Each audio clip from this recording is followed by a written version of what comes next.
মাছ আসছে নিচে, একটু মাছের শব্দ আসতেছে, মাছ বিক্রি করতে আসতেছে। তো কথা হচ্ছে, একটা কথা আমার বারবার মনের মধ্যে ঘুরপাক খাচ্ছে, এটা হচ্ছে ইলিশ মাছকে কেন যে জাতীয় মাছ বলা হয় আমার জানা নাই। কারণ ইলিশ মাছ এখন মধ্যবিত্তদের হাতের নাগালের বাইরে। আমি আজকে প্রায় কতদিন আগে যে ইলিশ মাছ খাইছি আমার মনে নাই।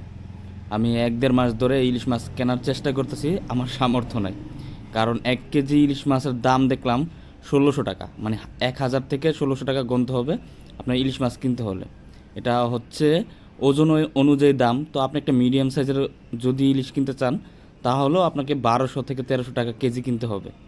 যেই জায়গায় 1200-1300 টাকা দিয়ে আপনি কয়েক কেজি পাঙ্গাস মাছ পেয়ে যাবেন।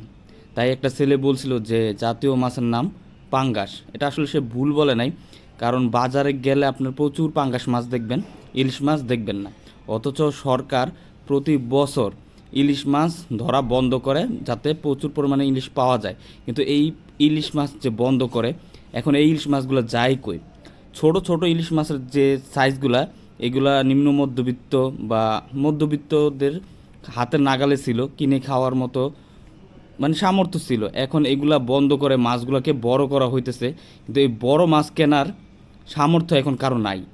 আমার যদি ইলিশ মাছ খাইতে হয় তাহলে আমাকে 1200 থেকে 1500 টাকা খরচ করতে হবে ইলিশ মাছ খাইতে হলে। কিন্তু আমার 1 মাসের মাছের বাজারের বাজেট হচ্ছে আপনার 1500 থেকে 2000 টাকার মধ্যে। তো আমি যদি একটা ইলিশ মাছ খেয়ে 1200 টাকাতে একটা ইলিশ মাছ খাই, তাহলে আমি বাকি মাস চলবো কীভাবে? এই ভিডিওটা দেখে হয়তো অনেকে বলবেন যে এখন তো ইলিশ মাছের সিজন না, যার কারণে ইলিশ মাছ পাওয়া যাচ্ছে না, দাম বেশি। আসলে ইলিশ মাছের সিজনটা কোন টাইমে একটু বলবেন? কমেন্টসে জানান, তাহলে আমি ওই মাসের জন্য অপেক্ষা করব। কুরবানির ঈদে যেমন অপেক্ষা করি গরুর মাংস খাওয়ার জন্য, আমিও ঠিক ইলিশ মাছ খাওয়ার জন্যই অপেক্ষা করব যে কোন মাসে ইলিশ মাছ সস্তা হয়, ওই মাসে আমি ইলিশ মাছ খাবো।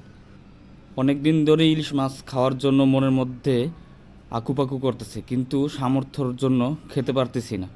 আপনারা কেউ কি বলতে পারবেন 2 পিস ইলিশ মাছ কোথায় গেলে কিনতে পাওয়া যাবে? কারণ এত বড় আস্ত একটা ইলিশ কেনার সামর্থ্য এখন আমার নাই। 2 পিস ইলিশ মাছ কোথায় গেলে পাওয়া যাবে? যদি ইলিশ মাছ যদি হাতের নাগালে নাই আসে, তাহলে এটাকে জাতীয় উপাধি দেওয়া হয়েছে কেন? জাতীয় উপাধি কোনগুলোকে দেওয়া হয়, এগুলোর আপনি একটু রিসার্চ করলেই বুঝতে পারবেন যে কী কারণে জাতীয় ফুল বা ফল এগুলো কিভাবে নির্ধারণ করা হয়।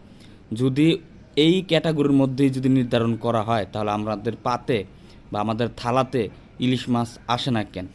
যাই হোক, আমি যেই কথাটা বলতে চাচ্ছি, আজকে হচ্ছে শ্রমিক দিবস। এই প্রচুর শ্রমিক আছে, আমার মতো অনেক দিনমজুর আছে, শ্রমিক আছে, যাদের দ্বারা যাদের হাতের ছোঁয়ায় এই সভ্যতা পরিবর্তন হচ্ছে, এই সভ্যতার উন্নয়ন হচ্ছে এই শ্রমিক দ্বারাই। কিন্তু এই শ্রমিকরাই হয়তো আজকে নির্যাতিত, নিপীড়িত এবং একদম অসহায় জীবনযাপন করতে। দিন দিন কেমন জানি অর্থনীতির কাছে অসহায় হয়ে যাইতেছি। না পারতেছি কোনো কিছু করতে, না পারতেছি শখের জীবন যাপন করতে, না পারতেছি কোনো কিছু করতে। জীবনের মানে হয়ে গেছে এখন ডাল আর ভাত, ডাল আর ভাত। এইগুলোর মধ্যেই মনে হইতেছে সীমাবদ্ধ। আপনি একটা কিছু খাইবেন, তার আপনি বিলাসিতা তো বড় কথা, অনেক দূরের কথা বিলাসিতা করা।